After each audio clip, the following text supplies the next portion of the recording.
సినిమాలో కొన్ని క్యారెక్టర్స్కి వాళ్ళ పేరు డైరెక్ట్గా వాడారు, కొన్ని క్యారెక్టర్కి వాడలేదు. అంటే రెడ్డీజీ, మేడం ఇలాంటి క్యారెక్టర్లకి. రెడ్డీజీ క్యారెక్టర్ ఎవరిదండి యాక్చువల్గా? ఎవరండి? ఏదండి? రెడ్డీజీ శుభలేఖ సుధాకర్ గారి క్యారెక్టర్. అది mix of a lot of characters అండి. ఇప్పుడు మీరు అక్కడ హై కమాండ్ అని ఒక కపుల్ ఆఫ్ క్యారెక్టర్స్ చూపించాం మనకు. అక్కడ ఇప్పుడు దిస్ ఆర్ ఆల్ అంటే వాళ్ళు కంప్లీట్గా ఫిక్టీషియస్ అంటే ఫిక్టీషియస్ కాదు. మీరు చెప్పిన శుభలేఖ క్యారెక్టరు స్పెసిఫిక్గా ఒక వ్యక్తి కాదు, ఒక 4-5 వ్యక్తులు ఆ సిమిలర్ వాళ్ళ వేరియస్ తీసుకొని I had to create one character to drive the story or tell the story అండి. అర్థమైందంటే that's I got it. It is not one person అంటే చెప్పలేను, ఇది స్పెసిఫిక్ అట్లా కైండ్ ఆఫ్ క్యారెక్టర్ కాదు. అంటే ఇంకోటి, జగన్మోహన్ రెడ్డి గారు హెలికాప్టర్ ప్రమాదం ఎక్కడైతే జరిగిందో అక్కడికి వెళ్ళి ఒక పుస్తకం తీసుకుంటారు కదా, అది రియల్ అనుకోవాలా, అది ఫిక్షనల్ ఏంటని? అది ఫిక్షనల్లే ఉండే. ఫిక్షనల్ అంటే అండి నాకు తెలిసింది అంటే వైఎస్ఆర్ గారు స్మాల్ బుక్ పెట్టుకునే వాళ్ళంట, ఒక చిన్న బుక్, చిన్న పాకెట్ బుక్ లాగా. అండ్ అన్నకి అదే హ్యాబిట్ ఉందంట. So this is what it is.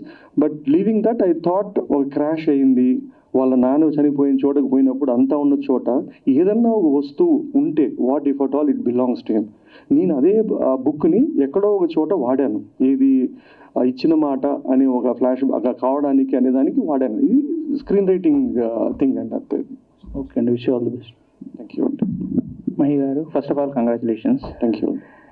యాక్చువల్గా ఏంటంటే ఒక ఫిల్మ్ మేకర్ కింద మనం ఒక స్క్రిప్ట్ రాసుకుంటున్నప్పుడు కానీ పేపర్ మీద పెట్టినప్పుడు కొన్ని సీన్స్ చాలా బాగున్నాయి అనిపిస్తాయి. But once they are translated into the celluloid, కొన్ని సీన్స్ మనం అనుకున్నట్టు వస్తాయి, కొన్ని అనుకున్న దానికన్నా బాగా కూడా వస్తాయి కదా. సో మీరు ఫస్ట్ యాత్ర 2 మీ ఫైనల్ కాపీ చూసుకున్న తర్వాత మీరు అనుకున్న సీన్స్కి ఆడియన్స్ రెస్పాన్స్, కొన్ని సీన్స్కి అనుకుంటాం కదా ఈ సీన్స్కి రెస్పాన్స్ మీరు అనుకున్న దానికన్నా ఎక్కువ ఉందా తక్కువ ఉందా? నేను ఫస్ట్ డే షోసే చూశానండి. నేను అగైన్ మళ్ళీ అదే చెప్తాను, నేను చూసిన దాన్ని తప్పట్లకు అది కరెక్ట్ అనుకోవడం రైట్ కాదేమో. స్మాల్ డైలాగ్స్ రెస్పాండ్ అవుతున్నారు లేదా, I think there are 2 or 3 things which this movie నేను రాసుకున్న దానికన్నా బెటర్గా ట్రాన్స్లేట్ ఏంటంటే, ఒకటి మ్యూజిక్ డెఫినెట్లీ ఎన్హాన్స్డ్ ఇట్ అండి. 2 ద విజువలీ హౌ అంటే పోయిన నాకు ముందు ఏ సినిమాలకి బడ్జెట్ లేవు, ఈ ఒకసారికి ఏదో ఒక బడ్జెట్ కొంచెం అటు ఇటుగా వచ్చింది కాబట్టి we had a better visual canvas. Third thing ఏంటంటే డైలాగ్స్. ఆ డైలాగ్స్ మనం రాయడం హాఫ్ అయితే ఆ యాక్టర్స్ చెప్పడము లేదా ఆ సందర్భంలో రావడం వల్ల it has a more impact అండి. It's a combination of all the 3 అండి. అయితే ఎప్పుడైనా కూడా ఒక ఫిల్మ్ మేకర్కి ఏంటంటే సినిమా తీయడం, రిలీజ్ చేయడం ఇదంతా ఒకటి, బట్ వచ్చే బెస్ట్ కాంప్లిమెంట్స్ ఏవైతే ఉన్నాయో అవి అంటే రియల్ సక్సెస్ కింద ఫీల్ అవుతారు కదా. సో ఈ సినిమాకి ఇప్పటికే మీకు చాలా కాంప్లిమెంట్స్ వచ్చి ఉంటాయి కదా, బట్ ఈ విషయంలో నేను గెలిచాను అని అనుకున్న కాంప్లిమెంట్ అంటే ఏంటి? ఇలాంటి కాంప్లిమెంట్ ఒకటి వచ్చింది నాకు చాలా యాత్ర 2 కనిపించిన సాటిస్ఫాక్టరీ కాంప్లిమెంట్. నేను ఐ థింక్ యాత్రకైనా యాత్ర 2కైనా అండి, యాత్ర అక్కడ the box office never great. మనము when you make stories about politicians or politics అండి, you need to be very precise. అంటే ఒక సెట్ ఆఫ్ ఆడియన్స్ ఉంటారు, వాళ్ళకి అది విపరీతంగా నచ్చుతుంది. 2 they will be neutral audience, వాళ్ళు they are not rooting for them. అట్లా వాళ్ళు చెప్పినప్పుడు there are few people who told అంటే we don't like him or we don't less about him, కానీ నాకు ఈ సినిమాగా నాకు నచ్చింది. That gives me more sense of a satisfaction as a story teller. ఇంకోటి ఏంటంటే ఇట్లా మూవీస్ ఏంటంటే they become part of history. ఇప్పుడు ఇది కమర్షియల్ సినిమా అంటే ఒక స్పాన్ ఏముంటుందంటే ఒక 1 month 1 monthలో మర్చిపోతాం. కానీ యాత్ర కానీ యాత్ర 2 కానీ because they are intertwined with characters which whether you like or not they are here as a part of the history.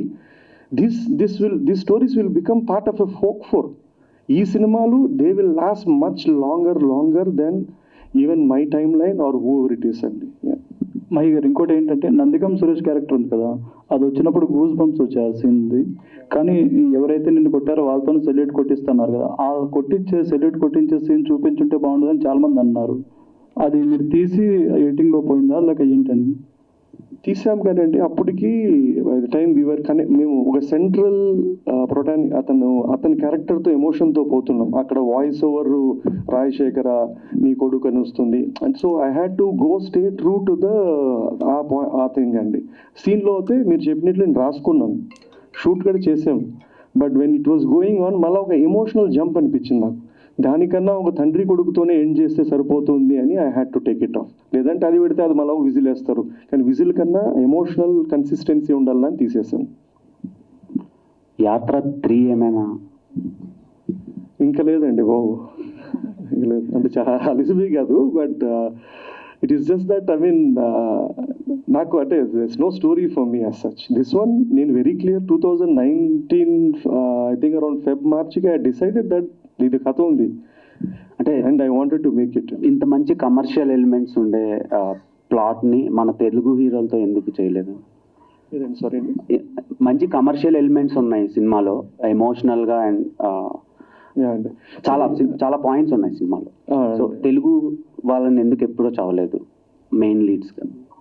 అట్లేం లేదండి. ఇప్పుడు కమర్షియల్ ఎలిమెంట్ ఉంటుంది కదండి, ఒక పొలిటికల్ లీడర్ మీద ఉన్న మనం రాసుకున్న డ్రామా కమర్షియల్, ఒక కమర్షియల్ హీరో ఒక ఫిక్షనల్ క్యారెక్టర్తో రాసుకోవడం చాలా డిఫరెంట్.